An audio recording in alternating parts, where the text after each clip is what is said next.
Bismillahirrahmanirrahim. Assalamualaikum warahmatullahi wabarakatuh.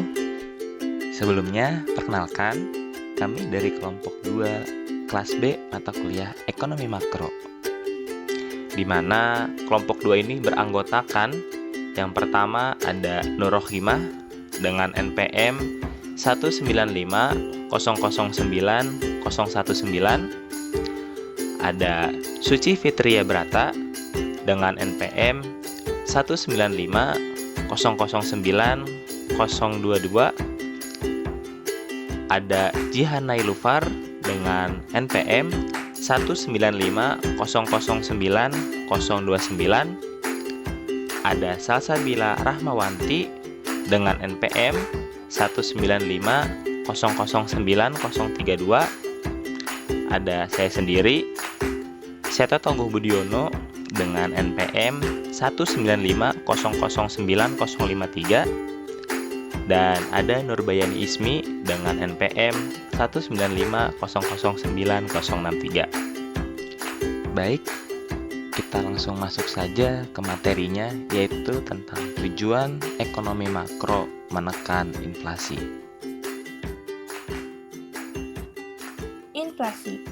Inflasi merupakan kecenderungan dari harga-harga untuk meningkat secara umum dan secara terus-menerus. Kenaikan harga dari satu atau dua barang saja tidak dapat disebut dengan inflasi, kecuali apabila kenaikan tersebut mengakibatkan kenaikan pada harga barang lainnya. Kemudian ada teori-teori inflasi. Yang pertama ada teori kuantitas. Teori ini adalah teori tertua yang membahas tentang inflasi, sehingga teori ini juga dikenal sebagai model kaum monetaris. Inti dari teori ini adalah, yang pertama, inflasi hanya bisa terjadi kalau ada penambahan volume uang beredar, baik uang kartal maupun uang giral. Yang kedua, laju inflasi juga ditentukan oleh pertambahan jumlah uang yang beredar dan harapan atau ekspektasi masyarakat mengenai kenaikan harga di masa mendatang. Yang kedua, ada Keynesian Models, di mana dasar pemikiran model inflasi dari Keynes ini adalah inflasi terjadi karena masyarakat ingin hidup di luar batas kemampuan ekonomisnya, sehingga menyebabkan permintaan efektif masyarakat terhadap barang-barang melebihi jumlah barang-barang yang tersedia.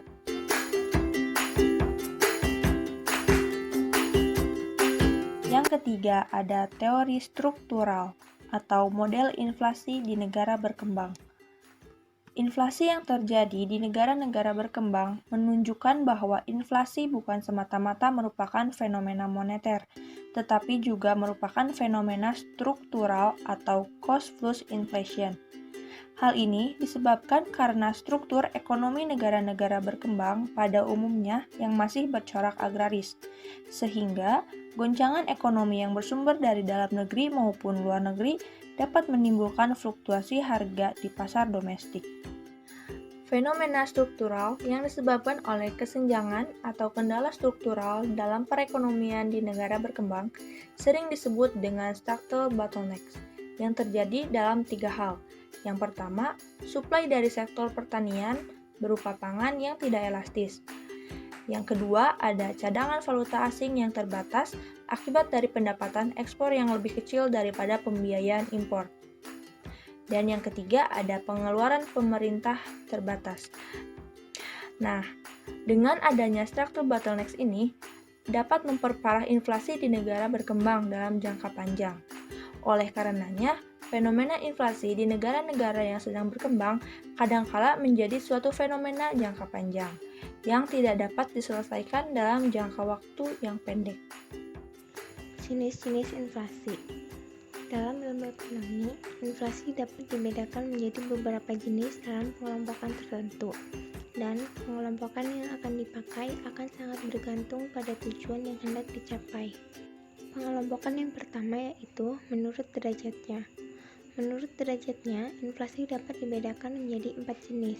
Yang pertama, inflasi ringan, besarnya kurang dari 10% per tahun. 2. Inflasi sedang, besarnya antara 10% sampai 30% per tahun. ketiga, inflasi berat, besarnya antara 30% sampai 100% per tahun. Yang keempat, hiperinflasi, besarnya lebih dari 100% per tahun. Yang kedua, menurut penyebabnya. Inflasi dapat dibedakan menjadi dua, yaitu demand pull inflation dan cost push inflation.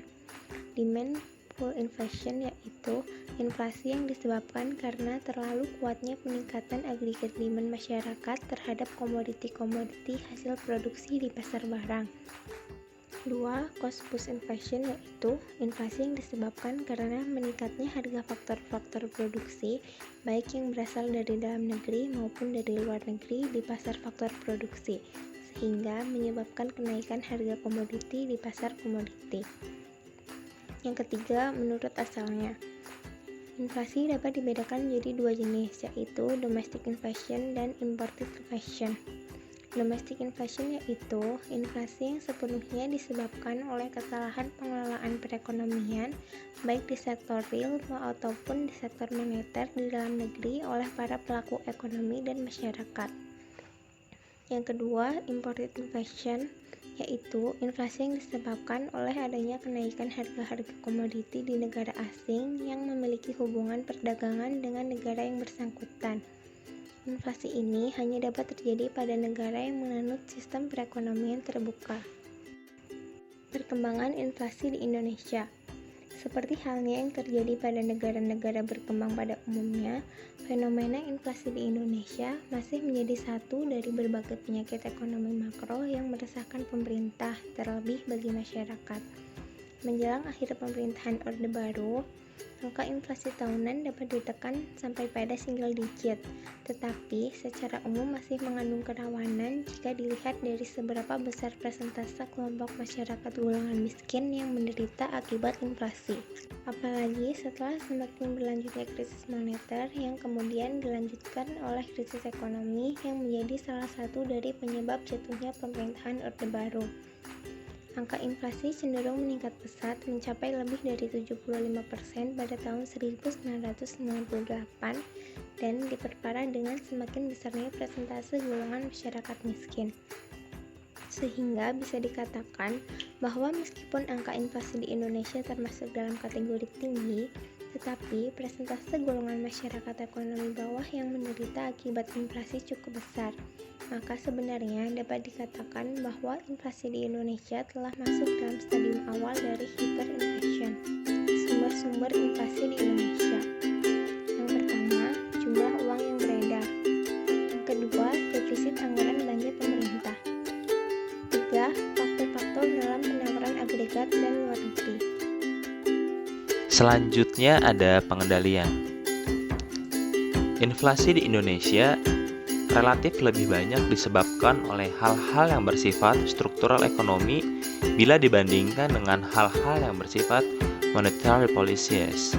Sehingga bisa dikatakan bahwa pengaruh dari cost push inflation lebih besar daripada demand pull inflation. Dengan berpedoman pada berbagai hambatan dalam pembangunan perekonomian Indonesia yang telah disebutkan, maka perlu dilakukan berbagai upaya pembenahan, yaitu yang pertama, meningkatkan suplai bahan pangan. Yang kedua, mengurangi defisit APBN. Yang ketiga, meningkatkan cadangan devisa. Selanjutnya, yang keempat, memperbaiki dan meningkatkan kemampuan sisi penawaran agregat. Dengan menggunakan dua pendekatan moneteris dan strukturalis pada komposisi yang tepat, maka diharapkan bukan saja dalam jangka pendek inflasi dapat dikendalikan, tetapi juga dalam jangka panjang. Dan bila ada upaya yang serius untuk memperkecil atau bahkan menghilangkan hambatan-hambatan struktural yang ada, maka akan berakibat pada membaiknya fundamental ekonomi Indonesia. Selanjutnya ada dampak dari inflasi. Yang pertama, ada dampak inflasi terhadap suatu perekonomian. Yang kedua, ada dampak inflasi terhadap kemiskinan di Indonesia. Jika inflasi meningkat, maka kemiskinan akan meningkat. Sebaliknya, jika inflasi menurun, maka angka kemiskinan akan berkurang. Hasil ini juga didukung oleh teori yang menyatakan bahwa inflasi akan meningkatkan biaya produksi yang menimbulkan kenaikan barang dan jasa. Yang ketiga, ada dampak inflasi terhadap pertumbuhan ekonomi atau PDB. Yang keempat, ada dampak inflasi terhadap penerimaan pajak. Mungkin cukup sekian dari kelompok kami. Mohon maaf apabila terdapat kata-kata yang kurang berkenan. Wabillahi taufiq wal hidayah. Wassalamualaikum warahmatullahi wabarakatuh.